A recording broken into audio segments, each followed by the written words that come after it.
What's up guys, how are you all doing? I'm doing great, thanks for asking, and we're up here with a quick video. I want to talk about one thing and one thing only, and that is No Man's Sky. Now, as we all know, No Man's Sky was released a little while ago, and the game, generally speaking, was met with a lot of criticism. It was met with a lot of hate, a lot of negativity, and one might argue, rightly so. And the reason why I say that is because No Man's Sky promised so much and yet delivered so little. And that's basically the general premise of this entire video and this entire statement that I'm about to make, is the fact that No Man's Sky is obviously not a bad game, it's not a terrible game, but it's not something exceptional. It's not something so out there, so different, so innovative and creative, and something that we've never seen before that it will just shock the world. It's not like that. It's not a game that is revolutionizing gaming. I mean, virtual reality, VR, is going to revolutionize gaming. However, if you couple VR with games like this, with the idea of procedurally generated worlds and animals and certain species that are also procedurally generated, then you have some recipe for success, but only if you combine that with VR.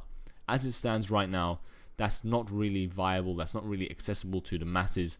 Therefore, this idea, this premise, isn't going to take off anytime soon. So this is perhaps more of an investment for the future of gaming, but as it stands right now, it's really not that big of a deal.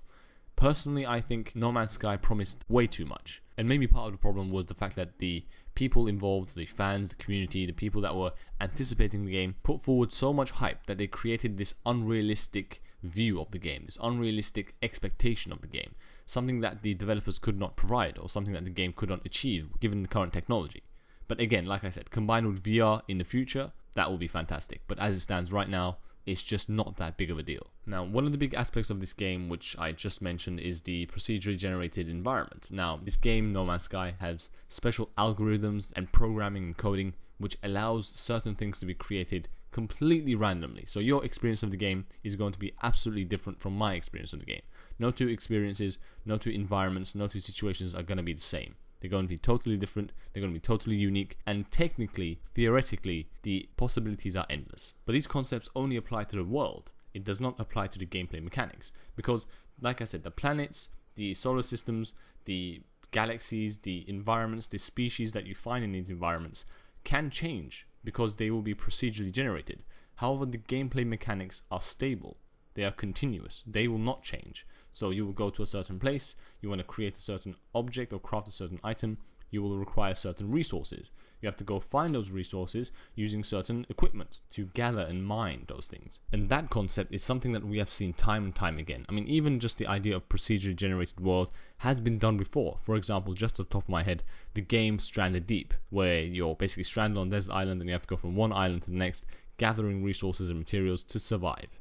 It's a survival game, it's a survival concept. Gathering resources, gathering materials, building structures, building equipment, building weapons, building items, and that's basically the gameplay mechanics. And those gameplay mechanics will not change under any circumstances. And I think that's the problem. The problem is people thought this game was going to be procedurally generated in the sense that everything about the game is going to be unique, innovative, creative, and different. Something that they had never seen before. But what happened is they opened up the game, they bought it, they played it, and they realized that the gameplay mechanics are constant, they remain the same, and they have been the same for many, many years. So all the zombie games, survival games, like I said, Stranded Deep, they have these same concepts inside. These notions, these ideas, these principles of game mechanics, they already existed, and they will continue to exist. So there's nothing new in that area. The only aspect of this game that is different is the procedurally generated world. But even then, it's not totally unique or something that is so innovative that has never been done before. It's just the algorithm that they use is different. That's it. Obviously, the game has a lot of positives, but those are the main negatives, and it's mainly pertaining to the hype that was built up to the game. But if you want to talk about other aspects, the game does function well. It is smooth. There aren't too many glitches or problems. I mean, not that I came across. Also, visually, the game is stunning. It is beautiful. It's perhaps the most wacky and creative and weird looking atmospheres you'll ever see because of the procedurally generated world. All these color coordinations and species and animals and environments are beautiful. They're fantastic. The game is aesthetically very, very pleasing. But unfortunately, that's just not good enough. That's not good enough! You don't buy a game just because it looks good. It needs to play well. And like I said, it is smooth. There aren't any glitches or hiccups in the gameplay area.